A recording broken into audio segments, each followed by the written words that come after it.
All systems go. Clear for liftoff.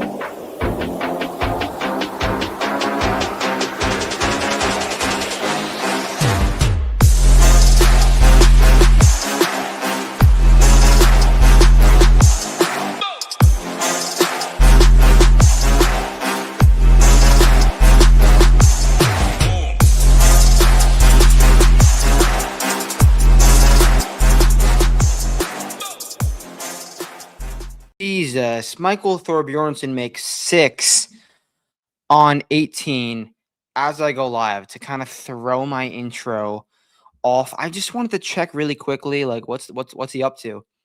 Makes 6 on 18, went 4-2, didn't get up and down for P. Nonetheless, how about Palm Beach? How about Palm Beach, Florida? How about it? I told you guys on Monday, Tuesday, whenever, it wasn't going to be like we saw last year. Firmest I've seen this golf course in the last 2-3 years. So I'm winning the forecast today, not getting no -5 cut tomorrow. So a little round of applause for Palm Beach Gardens. I know it got a ton of slack on paper, but I mean, this is going as perfect as I could have wanted it to start in terms of course fit, profile, what we're looking for. Like, yeah, if you're hitting your spots, you're getting good weather conditions, you can make a score. You can make some putts. We saw Austin Smo, Nicky Nations do that today. But if you're off in the slightest, it's still the bear trap. It's still it's PGA National. So I'm really happy to see what we saw today, and I'm expecting some great things going forward. Let's bring the screen up, recap a little bit of what we saw today at the top of the leaderboard. Here we go. Oh yeah, I should probably share my screen if I'm gonna bring my screen up, right? There we go. All right. Austin Smotherman, Nico Echeverria, Taylor Moore, Jackson Suber, D Boog, Chris Wrighton, all with rounds of 4 under or better. Obviously, Smotherman and Echeverria had some like pretty high-end outlandish rounds of 62 and 63, but those two did it how one of the styles that we all expected to play, not reinvented the wheel. Hit drivers in play, hit whatever club in play off the tee, hit fairways, hit greens, spike on driving accuracy, spike on approach. Taylor Moore, sadly, we do have him. I mean, not sad that we have him in our DFS lineups and outright, but he was a luck box. He did it all short game. I saw him hold out, like, I think twice in a row to start his back nine. Nonetheless, got a great round of 67 in. I still saw some great things from him earlier in the week. Hopefully he could lean on those a little bit more than the luck box. Jackson Suber had to get some pretty lucky lies because he didn't hit a ton of fairways. And I said that, what did I say in the Booch Report? 50-50 rough. Like, you can get away with it. We saw guys have some great lies, some terrible lies. Suber must have had some really good lies because he didn't hit a ton of good fairways, and he was still able to hit some greens. Kevin Roy hit fairways, hit greens, but didn't really spike on approach, didn't hit anything close, had a decently hot putter, but still had the profile of fairways and greens. Daniel Berger was pretty steady all around, like, which I like going forward. Like, he didn't really spike in any category. He was just steady off the tee, steady on approach, hit enough fairways, made enough putts. Really, really, really solid PM round. And then Chris Wrighton, pretty solid driving accuracy round too. So TLDR, driving accuracy was the way to go today, and I think it's going to be the way to go tomorrow. I still believe that we will get one bomber to have a 65, to have a 66, a guy who just like Jackson Zuber, like maybe Kevin Roy, bomb it and get lucky lies, then get hot with a putter. So I'm going to be, when I build lineups and potentially talking about some stats, I'm going to be looking to add one bomber into my lineups. So go with the 5 driving accuracy guys and then add a bomber. Hopefully we can get, but no more than one. I don't want to fill it up with bombers. We're not at Memorial Park, but I think one of them is going to come through for a single round. We're playing single round showdown. I'm not looking for a guy to bomb it around for 72 holes. One round, get lucky, and hopefully we could find that guy to have that one low-owned bomber in our lineup. Let's look a little bit of the wave split for today. As we saw, the AM played just about a stroke easier than the PM. I don't think we're going to see that tomorrow. I did expect a little bit of an advantage for the AM this morning, but maybe not a full stroke. It's not exactly a stroke, but close enough. So tomorrow, I'm going to bring the weather up, but I don't think we're going to see that tomorrow, looking at the weather tomorrow, we have, there we go. It seems the same all from 6 a.m. when they go off to about 6 p.m. Winds from 5 to 10 miles an hour. I guess it's a little bit tougher. Bless me. A little bit tougher in the afternoon, but I don't think it's going to be anything crazily tough. And if people see this, like, all right, let's stack the AM again, we may be able to get a little bit different and go 3-3, maybe stack a 4-2 in the PM, because I don't think it's going to be that much tougher tomorrow. So see if we get like a 0.1, 0.2 inches of rain, that could soften it up just a tad enough for the PM to play at least close to the AM. So I'm expecting the two waves to play a little bit even tomorrow. And I think if you're playing the wave split even, playing 3-3, you're going to get different. You're going to get different there. So some stats that we're looking for tomorrow, we're going to be looking for similar stuff. We're going to be looking for as we go to as we go to data golf, we're going to look for accurate guys. We're going to look for approach guys. And like I said, if we want to get different, play some PM guys or play a split 3-3. So that's what we will be looking for. Before I get into stat by stat, looking for some glaring weaknesses, I'm going to look at some contest selection for tomorrow. So tomorrow, some contests that I like. I like 2 cheap single entries. The $5 4K caddy, it's right here. I really like this payout structure. First gets $400. That's a nice percentage of the total price, and then it's a pretty steady payout from first to 10th. I really do like that. And then the $12 single entry as well. Where's that $12 single entry? Always a great single entry lineup. I really do like this. Great way to spend a little bit of money. I'm not talking to you guys who are spending $500 a day. If you're spending $500 a day, $5,000 a day, you don't need me to tell you what contest to enter. This is for the everyday guy. So I like those 2 for single entries, and then also the $3 5 max, I think, is another great contest to enter if you want to enter, I guess, a max lineup. Plays out 1,100 up top, and only 396 people are entering. If you're entering 5 lineups into that, you have a nice little chance to, at minimum, min cash. You have a tight little player pool, which I do recommend. So if you want to enter these contests, definitely head to the site. Definitely use the stone, which will be up probably pretty shortly after the show. And bring up this little billboard so you guys can use. So there's a code in the description. Go into the description, use that code. You're going to get the stone that will update within the next 2 hours or so. The projections will update within the next 2 hours or so.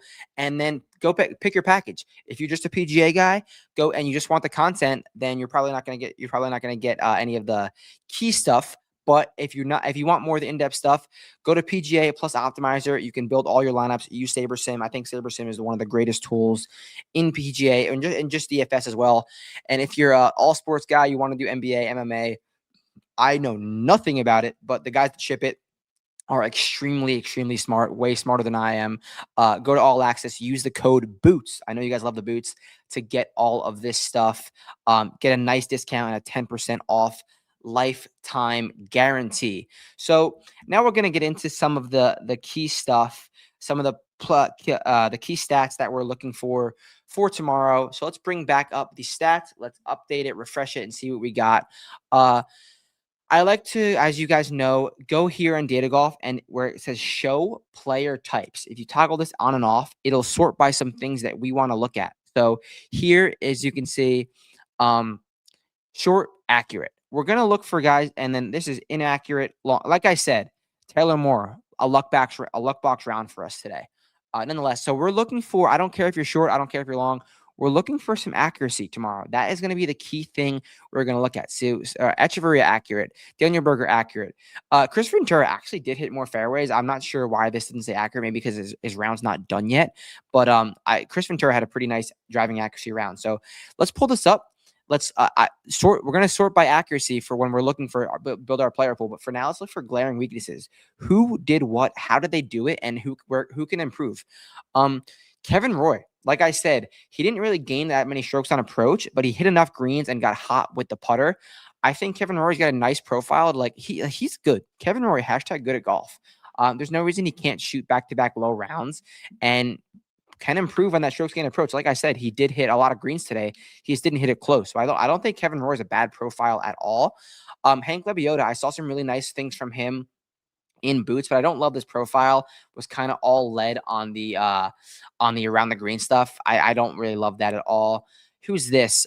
Chad Ramey shot 3 under, losing 2.5 strokes off the tee. I don't really think that is sustainable. This means he had to get 50-50 lies at a high rate. If he's gaining 4 strokes on approach while losing 2.5 strokes off the tee, he had to have gotten really nice lies. I don't think that's sustainable, so he could be a nice fade for tomorrow. Go read the boots write-up I wrote for Sudarshan Yelamaraju. It's going well right now. Actually, I could probably just show you what I said for Sudarshan Yelamaraju. Let's go PGA. PGA showed, no. Boots bullets. Let's see. Sudar. Okay. This is what I said for Sudarshan. Really nice swing and hit some nice shots. He's a guy I really see struggling to perform under the gun. I would prefer he barely makes the cut and just slowly works his way up the leaderboard. Any early success would lead to dropping off late, in my opinion. So I think we could have one more nice round from Sudarshan because he's 3 under today, not on anyone's leaderboard, not like, oh my God, look out for Sudarshan. He should not feel the pressure yet, but I like him to maybe put together another nice round of 3 under. I like what I saw from him. The stats are lining up again. So didn't do anything crazy. He could pop another category. I like what I'm seeing from Sudarshan. Who else can pop? Who lost a stroke and a half around the green? Michael Brennan. So I didn't see Michael Brennan. I know he was a key name that people wanted to see. But if he's doing this again tomorrow, getting 2 off the tee, getting 1.2 on approach, getting 1 putting, this could be the round of the day. He's even around the green. He's not that bad around the green. This can easily pop. So I definitely like Michael Brennan for tomorrow. Maybe I wish he could hit a few more fairways, but this profile, this is stern and solid driving from Michael Brennan. Another profile that we might like, Lee Hodges probably hit enough fairways, really solid on approach, lost about a half a stroke on approach. I think this can go back to even and potentially have a nice round for Lee Hodges. Now, who's this? Camilo Villegas. I don't really love that. Vince Whaley gained strokes off the tee, lost 4.2 on approach, and just made everything. Don't necessarily see that switching. Davis Thompson, this is a really nice profile, a really, really nice profile. I saw someone tweeted that he made nothing today, and I kind of liked what I saw from him today. I mean, and boots. Lost a stroke off the tee, which I think will turn. Like, he's a great driver. I think this will turn, and has the accuracy bullet. So I really like what I'm seeing from Davis Thompson.